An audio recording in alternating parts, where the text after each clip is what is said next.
এই মুহূর্তের সবচেয়ে বড় খবর HD Live 24/7 এ। बड़ी खबर। Breaking news now on HD Live 24/7।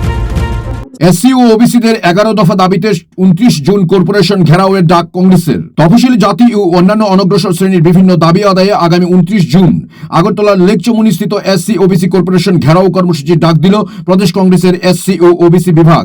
শনিবার এক যৌথ সাংবাদিক সম্মেলনে এই কর্মসূচির ঘোষণা করেন প্রদেশ কংগ্রেসের এসসি ডিপার্টমেন্টের চেয়ারম্যান নিরঞ্জন দাস এবং ওবিসি ডিপার্টমেন্টের চেয়ারম্যান মনোরঞ্জন দেবনাথ।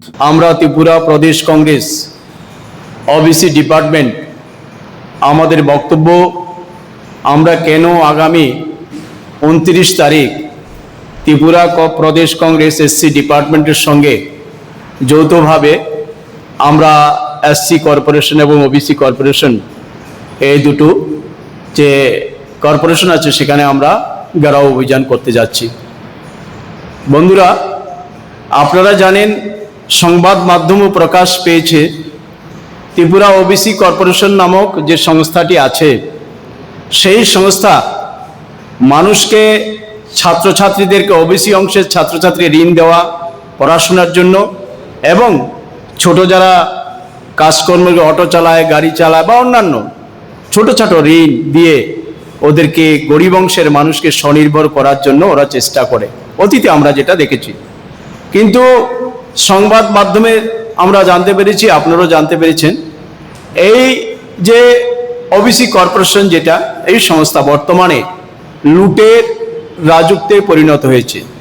সেখানে সমাজের পিছিয়ে পড়া সম্প্রদায় যারা ওবিসি অংশের স্টুডেন্ট, তাদেরকে ঋণ দেওয়ার প্রায় বন্ধ হওয়ার পথে, এবং গরিব অংশের মানুষ যারা ছোটোখাটো ঋণ নিয়ে ছোটোখাটো ব্যবসা বাণিজ্য করতো, সেটাও আজকে দেওয়া প্রায় বন্ধ হয়ে গেছে। এর বিরুদ্ধে এবং আমরা, আমাদের কিছু দাবি আছে, সেই দাবিগুলোর সমর্থনে আমাদের এই কর্মসূচি। আপনারা জানেন, মাননীয় প্রধানমন্ত্রী নিজেকে ওবিসিভুক্ত, ওবিসি সম্প্রদায়ের লোক বলে দাবি করেন প্রায়।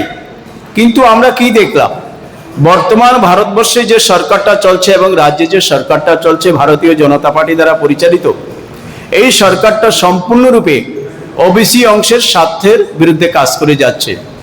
আমরা দেখেছি 1989 সালে যখন ভারতীয় জনতা পার্টির সমর্থনে বিশ্বনাথ প্রতাপ সিংয়ের সরকারটা প্রতিষ্ঠিত হয়েছিল, সে সময় আমরা দেখলাম এই ওবিসি অংশের মানুষের স্বার্থে যে কমিশন হয়েছিল, মন্ডল কমিশন, সেই কমিশনের সুপারিশ কার্যকর করার জন্য যখন তারা উদ্যোগ নিয়েছিল, ভারতীয় জনতা পার্টি আমরা সেদিন দেখলাম এই যে ওবিসির স্বার্থ সংশ্লিষ্ট বিষয় নিয়ে সংবিধান সংশোধন করার জন্য উদ্যোগ নেয় বিপি সরকার, তার বিরুদ্ধে তারা বয়কট পর্যন্ত করেছিল এবং সরকার ফেলে দেওয়ার উদ্যোগ নিয়েছিল।